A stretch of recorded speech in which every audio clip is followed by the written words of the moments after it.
Rape case लगातार बढ़ रहा है, किसको जिम्मेदार मानते हो? धन्यवाद। रेप केस लगातार बढ़ रहा है, किसको जिम्मेदार मानते हो? धन्यवाद।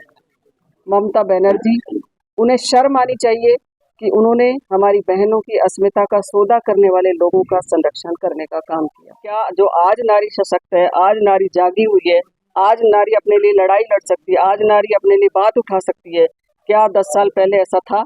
और जो काम हम करते हैं वो हमेशा निरंतर चलता रहता है। और देश के प्रधानमंत्री को एक बहुत बड़ी जीत हरियाणा के अंदर देके 10 की 10 लोकसभा जिता करके ड्रोन दीदी बनाने का जो संकल्प लिया है और लखपति दीदी बनाने का जो संकल्प लिया है। नमस्कार, मैं शबनम और आप देख रहे हैं ग्रामीण ब्रेकिंग न्यूज। आज आपको जो है लाइव तस्वीरें करनाल के करण कमल से दिखाई जा रही है, जहां पर भाजपा महिला मोर्चा की प्रदेश अध्यक्ष पहुंची हुई है। उनसे हम जो है बातचीत करेंगे और आपको पता ही है कि धरातल पर क्या हालात है, धरातल की चीजों को लेकर, मुद्दों को लेकर आज हम उनसे बातचीत करेंगे और जानेंगे कि जो सरकार ने इतनी योजनाएं चलाई थी आखिर वो धरातल पर क्यों नहीं लागू होती, धरातल पर क्यों नहीं काम करती। तो चलिए उनसे एक बार बातचीत करते हैं। और आज की इस प्रेस कॉन्फ्रेंस में आप सभी का अभिनंदन करती हूँ, स्वागत करती हूँ।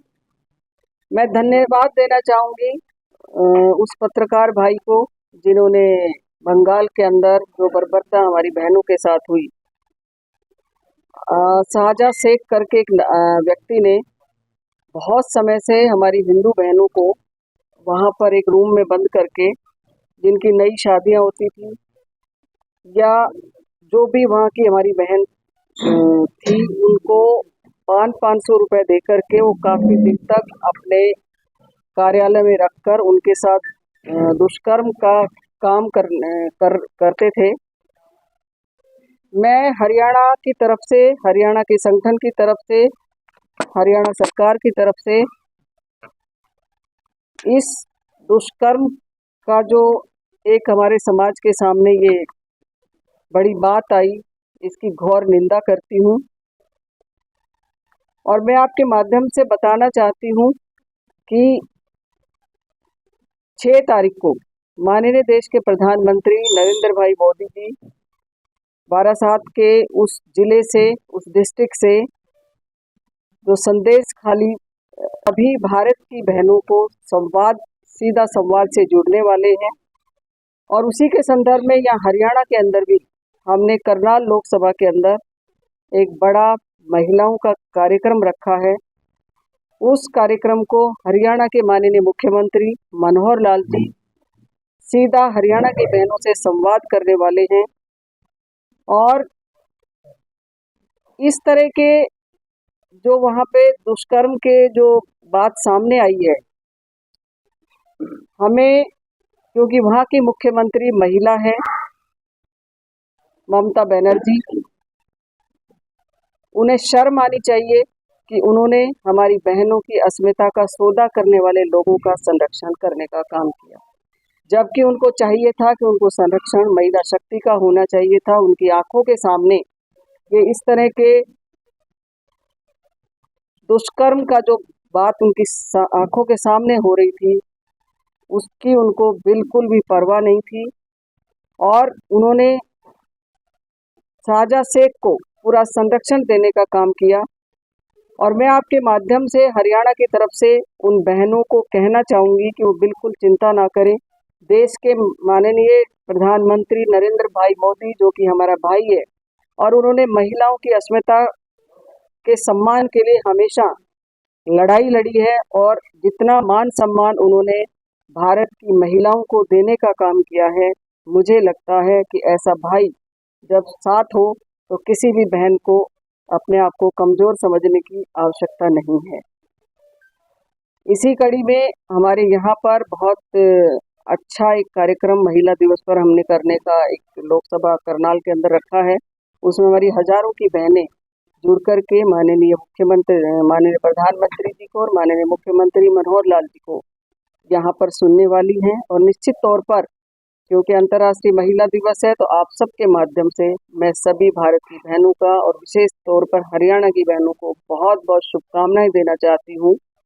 और इसी कड़ी में हमारा एक नारी शक्ति वंदन का कार्यक्रम काफ़ी दिनों से चल रहा है। इसके लिए भी मैं देश के प्रधानमंत्री नरेंद्र भाई मोदी जी और हरियाणा के मुख्यमंत्री मनोहर लाल जी का बहुत बहुत आभार प्रकट करती हूँ कि इन्होंने नारी शक्ति वंदन बिल पास करवा के जो महिला शक्ति को एक बहुत बड़ा सम्मान देने का काम किया है। इसके साथ साथ जो 33% का आरक्षण माननीय प्रधानमंत्री जी ने, मनोहर लाल जी ने महिला को सशक्त करने के लिए जो समाज के अंदर सम्मानजनक राजनीतिक भागीदारी उनको देने का काम किया है, इसके लिए भी मैं हरियाणा की बहनों की तरफ से माननीय प्रधानमंत्री जी का और मनोहर लाल खट्टर जी जो कि हमारे माननीय मुख्यमंत्री जी हैं, उनका इन सब बहनों की तरफ से बहुत बहुत आभार प्रकट करती हूँ, बहुत बहुत धन्यवाद देना चाहती हूँ।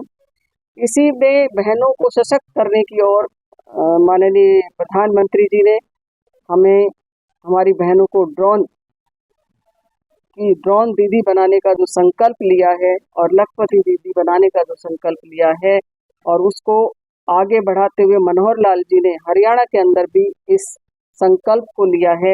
और निश्चित तौर पर इन दोनों चीज़ों से, क्योंकि ड्रोन की जो ट्रेनिंग है हमारी किसानी बहनों को जो मिलेगी, उससे उनका खेती करने का जो काम है वो बड़ा आसान होगा और बड़े सरल तरीके से वो अच्छी खेती कर पाएंगी और अपने आप को और अपने परिवार को सशक्त कर पाएंगी और आर्थिक दृष्टि से उनका परिवार भी सुदृढ़ होगा और एक अच्छा सशक्त जीवन वो अपना समाज के अंदर सम्मानजनक जी पाएंगी। इसी तरह से सेल्फ हेल्प ग्रुप की बहनों के लिए हमारे माननीय प्रधानमंत्री जी और हमारे माननीय मुख्यमंत्री जी मनोहर लाल जी, इन दोनों ने बहुत उनको आगे बढ़ाने के लिए, क्योंकि वो बहनें छोटे छोटे काम करती हैं घर में, कोई पापड़, मुरब्बे, अचार, कोई सिलाई कढ़ाई बुनाई, ऐसे छोटे छोटे काम वो करती हैं। तो उन कामों को बढ़ावा देने के लिए जो लोन का प्रावधान दिया, उनसे निश्चित तौर पर उनका आर्थिक दृष्टि सुधरी है और वो बहनें सभी लोग ये इन चीज़ों से अच्छा कमा करके, हमने दिल्ली के अंदर देखा कि एक बहन ने तो अपने पति को स्कॉर्पियो गाड़ी भेंट की और हरियाणा के अंदर एक बहन ने फॉर्च्यूनर गिफ्ट की। तो ये नारी का को एक सशक्त करने की तरफ जो ये बड़े काम प्रधानमंत्री जी ने किए हैं और हरियाणा के अंदर माननीय मुख्यमंत्री जी ने किए हैं, हम सभी महिला शक्ति की तरफ से इस महिला दिवस पर सब उनको बहुत बहुत बधाई और शुभकामनाएं देते हैं। और आने वाले चुनाव में, क्योंकि हम चुनावी दौर में हैं, चुनावी लक्ष्य हमारे सामने हैं, लगभग 80-85 दिन चुनाव को रह गए हैं, तो मैं महिला मोर्चा के प्रदेश अध्यक्ष होने के नाते मैं आप पत्रकार बंधुओं के माध्यम से पूरे प्रदेश की महिला शक्ति को ये संदेश देना चाहती हूँ कि अभी, क्योंकि विकसित भारत का जो लक्ष्य है 2047 का, माँ भारती को फिर से विश्व गुरु बनाना है और भारत को एक सशक्त भारत बना करके इस बड़े एक लोकतंत्र के महापर्व में हमारी नारी शक्ति अपना विशेष योगदान देने वाली है। क्योंकि नारी के लिए बहुत सरल है कि वो घर घर जा सकती है, चूल्हे तक जा सकती है, बहन से अंदर जाके बात कर सकती है और उन्हें हमारे माननीय प्रधानमंत्री नरेंद्र भाई मोदी जी ने जो कहा है कि तुम घर घर जाकर हमारी बहनों को मेरी राम राम बोल कर आओ, तो वो काम करेंगी हमारी हरियाणा की सभी बहनें और मोदी जी की राम राम पहुंचाने का काम भी करेंगी और उनका धन्यवाद भी करेंगी कि वो आने वाले चुनाव में उनसे आग्रह भी करेंगी, उनसे आह्वान भी करेंगी कि वो घर घर से महिला शक्ति निकल करके इस आने वाले लोकतंत्र के महापर्व में अपना विशेष भागीदारी निभा करके हर बूथ पर हमारी बहनें काम करेंगी और देश के प्रधानमंत्री को एक बहुत बड़ी जीत हरियाणा के अंदर देके 10 की 10 लोकसभा जिता करके एक बड़ा पूरे भारत के लिए प्रेरणा का काम करेंगी। ये आह्वान मैं अपनी बहनों से करना चाहती हूँ और हमारी आपके माध्यम से बता देना चाहती हूँ, महिला मोर्चा की पूरी टीम तैयार है, वो रण में उतर चुकी हैं, क्योंकि चुनाव एक लड़ाई है, रण है और रण में योद्धा की तरह कूदना पड़ता है। तो हमारी सारी मातृशक्ति बूथ तक, हर बूथ पर हमने 10-10 बहनें चिन्हित की हैं और वो सभी बहनें अपना पूरा लगन के साथ, जोश के साथ, मन के साथ यशस्वी प्रधानमंत्री नरेंद्र भाई मोदी जी को और आने वाले विधानसभा चुनाव में देश के हरियाणा के माननीय मुख्यमंत्री मनोहर लाल जी को पुनः कुर्सी पर बिठाने का काम करेंगी। मैम, आपने बेटियों की बात कही, बेटियों को एजुकेटेड करने के लिए बसें चली थी गाँव-गाँव में, लेकिन अब गिने चुने गाँव में ही वो बसें जा रही हैं, बाकी सभी जगह बंद हो चुकी है। नहीं, ऐसा नहीं है। और जो काम हम करते हैं वो हमेशा निरंतर चलता रहता है, तो मुझे नहीं लगता इस तरह की कोई बात है। मैडम, सबसे बड़ी बात ये बताएं कि आपने पश्चिम बंगाल की बात को दुष्कर्म के बारे में कही है। मणिपुर के अंदर बहुत बड़ी घटनाएं घटी, पूरे देश में हलचल हुई, लोगों ने आवाज उठाई, आपने कभी आवाज उठाई? देखिए, मैं आपके माध्यम से बताना चाहती हूँ कि जब आपने आज से 10 साल पहले का जो नारी का आपने देखा होगा कि क्या जो आज नारी सशक्त है, आज नारी जागी हुई है, आज नारी अपने लिए लड़ाई लड़ सकती है, आज नारी अपने लिए बात उठा सकती है, क्या 10 साल पहले ऐसा था? बहुत बड़ा परिवर्तन यहाँ पर हुआ है। मैम, पहले के मुकाबले रेप केस काफी ज्यादा बढ़े। नहीं, ऐसा नहीं है, किसने का बहुत ज्यादा केस बढ़े। हमने हमारी सरकारों ने महिला संरक्षण के लिए बिल्कुल निश्चित तौर पर ऐसा आप लोगों को लगता है, लेकिन देश के प्रधानमंत्री जितनी जागरूकता महिला शक्ति के लेकर के वो जागरूक है, मुझे नहीं लगता कहीं इस तरह की बातें हैं। जहां भी इस तरह के बातें आई, मोदी सरकार उन बहनों के साथ रही, मोदी सरकार ने उनको लड़ने का पूरा सपोर्ट किया और आगे भी, क्योंकि आपने देखा हमने हर जगह पर महिला थाने, दुर्गा वाहिनी थाने और सीसीटीवी कैमरे, ये सभी चीजें जो महिला संरक्षण के लिए जो बाहर समाज में महिलाएं काम करने जाती हैं, जितना आज उनको सरकार की तरफ से सपोर्ट है, पहले देखने को ये नहीं था। धरातल पे जाके आपने कभी देखा है जो दुर्गा शक्ति चली थी वो कब चली गई? बेटी बचाओ बेटी पढ़ाओ का नारा जो है मोदी जी ने दिया था, आज बेटियां सड़कों पर नजर आ रही है।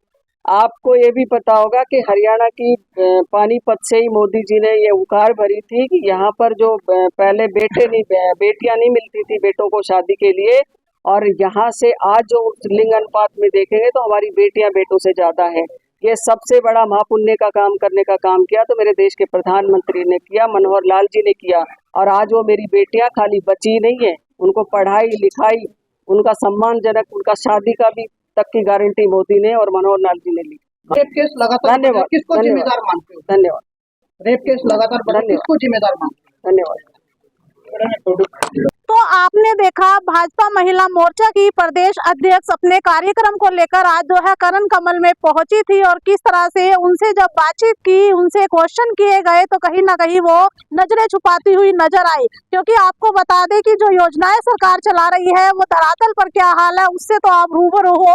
कहीं ना कहीं जब हमने उनसे जाना तो वो जो है टाल मटोल करती हुई नजर आई, नजरें छुपाती हुई नजर आई। और आप भी कमेंट करके बताइए कि धरातल पर क्या हाल है।